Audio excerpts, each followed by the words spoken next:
You might believe that if someone knows their fate, they can change it. But is it really that simple?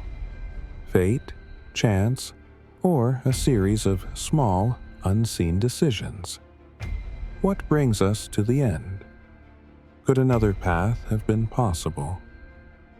Let's live her story together, step by step. You are born into stone, a castle that smells of damp wool, smoke, and iron. You do not remember your mother's face. She died when you were born. People say that is how it goes. You are a girl. Girls are costly mistakes. You are small when you learn how to bow. Lower, lower, eyes down. Speak only when spoken to. Your hands are small, already red from the cold. Servants move around you like ghosts. They do not look at you. You are above them. That does not mean you are free. Your father is a lord, which means you belong to him.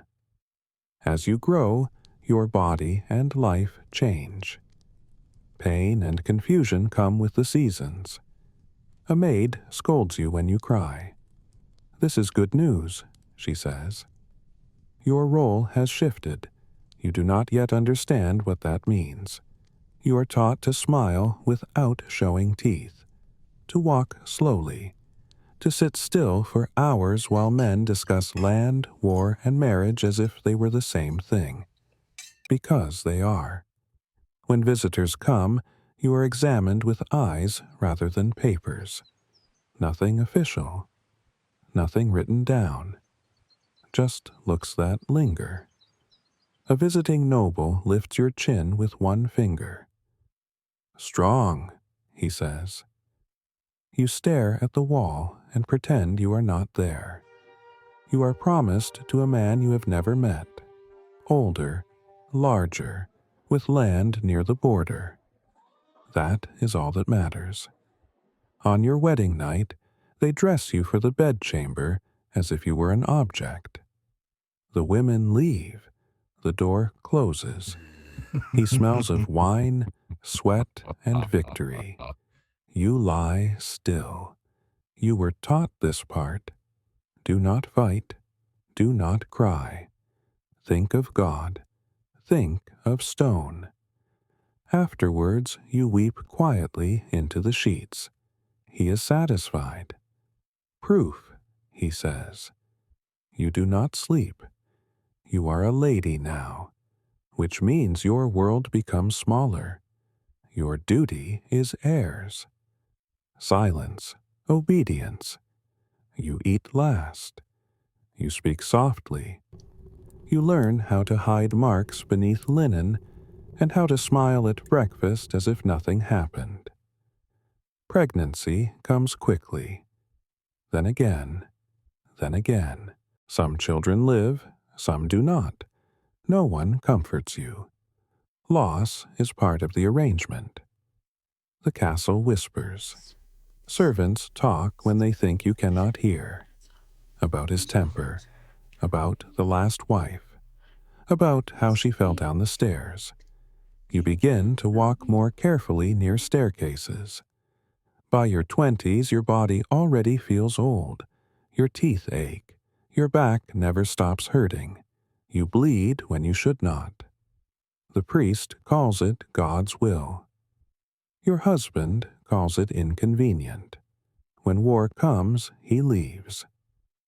You pray that he does not return. You pray that he does. You hate yourself for both. While he is gone, the steward watches you too closely.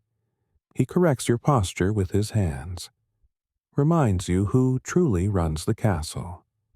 You say nothing, you learn to lock your doors. Your husband returns wounded and furious. The land was lost. Someone must pay for that. You do. In your late 20s, you have mastered stillness. You can endure pain without sound. You can smile through insults. You can nod while men decide your son's future as if he were livestock. Your daughter watches you. She is learning.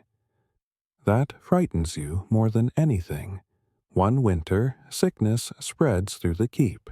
Your youngest child dies in your arms. You do not scream. You cannot remember the last time you did. They bury him before sunset.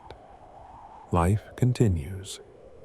By 35, you are invisible. Too old to be desired. Too young to be allowed rest. Your husband barely notices you now. He is already negotiating for another wife, just in case. You sit by the window and sew. You pray.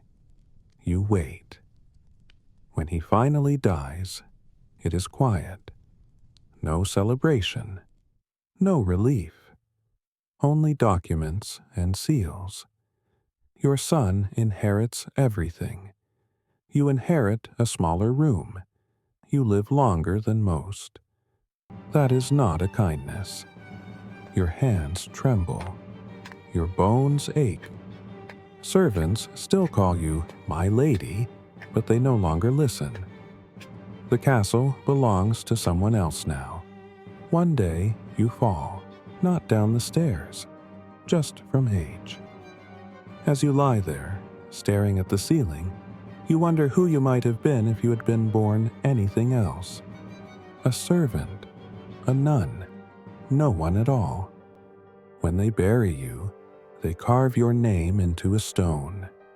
Wife, mother, lady.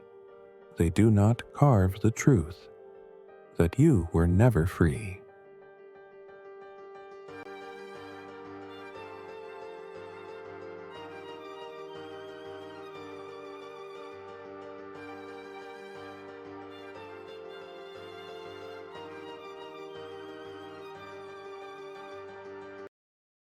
The world is filled with stories waiting to be told.